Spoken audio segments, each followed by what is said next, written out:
ഞാൻ കിടക്കുന്ന സമയത്ത് 11 മണിക്ക് കിടക്കുമ്പോൾ വണ്ടി ഉറപ്പായിട്ട് ഓടിക്കൊണ്ടായിരുന്നു. രാവിലെ പാല് വാങ്ങിക്കാൻ ഇറങ്ങി നോക്കിയപ്പോൾ വണ്ടിയില്ല. കാർ പോർച്ചിൽ സൂക്ഷിച്ചിരുന്ന ആക്റ്റീവ സ്കൂട്ടർ മോഷണം പോയി. ഏരൂർ പുഞ്ചിരിമുക്ക് സ്വദേശിയായ വിശ്വനാഥൻ പിള്ളയുടെ KL 16J3639 എന്ന നമ്പറുള്ള കറുത്ത ആക്റ്റീവ സ്കൂട്ടറാണ് കഴിഞ്ഞ ദിവസം രാത്രി മോഷ്ടാക്കൾ കവർന്നത്. ആക്റ്റീവ സ്കൂട്ടി രാത്രി 11 മണി വരെ ഇവിടെ ഉണ്ടായിരുന്നു. രാവിലെ പാല് വാങ്ങിക്കാൻ ഇറങ്ങി നോക്കിയപ്പോൾ വണ്ടിയില്ല.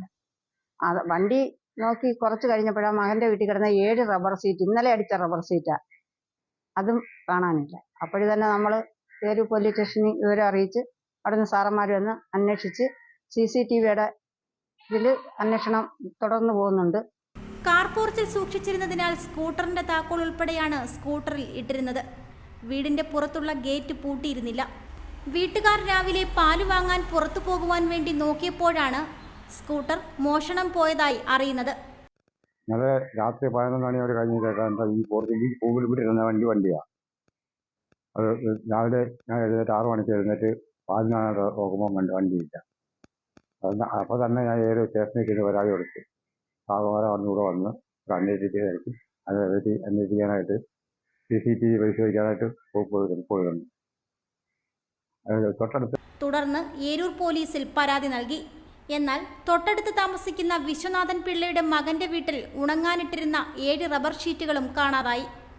സംഭവത്തെ തുടർന്ന് CCTV ദൃശ്യങ്ങൾ പരിശോധിച്ച് മോഷ്ടാവിനെ പിടികൂടാനുള്ള ശ്രമത്തിലാണ് Eroor police. Eroor police station പരിധിയിലുള്ള വിവിധ സ്ഥലങ്ങളിൽ നിന്നും ഇരുചക്ര വാഹനങ്ങൾ മോഷ്ടിക്കുകയും 2 ദിവസത്തിനുള്ളിൽ പല സ്ഥലങ്ങളിലും ഉപേക്ഷിക്കപ്പെടുകയും ചെയ്യുന്നത് നിത്യസംഭവമായി മാറിയിരിക്കുകയാണ്. കഴിഞ്ഞ ദിവസം വിളക്കുപാറ സ്വദേശിയായ ആളുടെ സ്കൂട്ടർ മോഷ്ടിക്കുകയും ഏരൂരിന് സമീപം ഉപേക്ഷിക്കുകയും ചെയ്ത സംഭവം പിന്നീട് കണ്ടെത്തിയിരുന്നു. സമാനമായ രീതിയിൽ മണലിലും സ്കൂട്ടർ മോഷണം നടത്തിയിരുന്നു. കഞ്ചാവ് സംഘങ്ങളോ രാത്രികാലങ്ങളിൽ വിലസുന്ന അക്രമി സംഘങ്ങളോ ആണോ ഇതിനു പിന്നിലെന്നാണ് പ്രാഥമിക നിഗമനം. ഏരൂർ പോലീസിന്റെ ഭാഗത്തുനിന്നും രാത്രികാല പെട്രോളിംഗ് ശക്തമാക്കണമെന്നാണ് നാട്ടുകാരുടെ ആവശ്യം.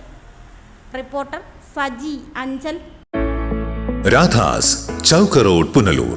2 പതിറ്റാണ്ടിലേറെയായി പുനലൂർ നിവാസികളുടെ വസ്ത്രസങ്കല്പങ്ങൾക്ക് മാറ്റുകൂട്ടിയ പുനലൂർ രാധാസ് കൂടുതൽ വിശാലതയിലേക്ക് നവീകരിച്ചിരിക്കുന്നു. പരിശുദ്ധ പട്ടിൽ തീർത്ത വിവാഹ വസ്ത്രങ്ങളും വർണ്ണവിസ്മയങ്ങളും modern traditional gents wear, kids wear തുടങ്ങി നിങ്ങൾ ആഗ്രഹിക്കുന്ന വസ്ത്രസങ്കല്പങ്ങൾ പുനലൂർ രാധാസിലെ വിപുലീകരിച്ച ശേഖരത്തിൽ നിന്നും സ്വന്തമാക്കാം. കോവിഡിനെതിരെ കരുതലിനും ജാഗ്രതയ്ക്കും മുൻഗണന നൽകുന്ന പുനലൂർ രാധാസ് മുഴുവൻ സ്റ്റാഫിനും വാക്സിൻ എടുത്തും സർക്കാർ കോവിഡ് മാനദണ്ഡം പാലിച്ചും തുറന്നു പ്രവർത്തിച്ച് ജനസുരക്ഷ ഉറപ്പാക്കുന്നു. കാലങ്ങളായി ഉപഭോക്താക്കൾ വിശ്വാസമർപ്പിച്ച രാധാസ് സ്പെഷ്യൽ റേറ്റിനും മനസ്സിനിണങ്ങിയ വസ്ത്രശേഖരത്തിനും ഗുണമേന്മയ്ക്കും കോട്ടം വരാതെ മുന്നോട്ടു പോകാൻ പുനലൂർ രാധാസിനെ പ്രാപ്തരാക്കിയ പ്രിയ ഉപഭോക്താക്കൾക്ക് 1000 നന്ദി.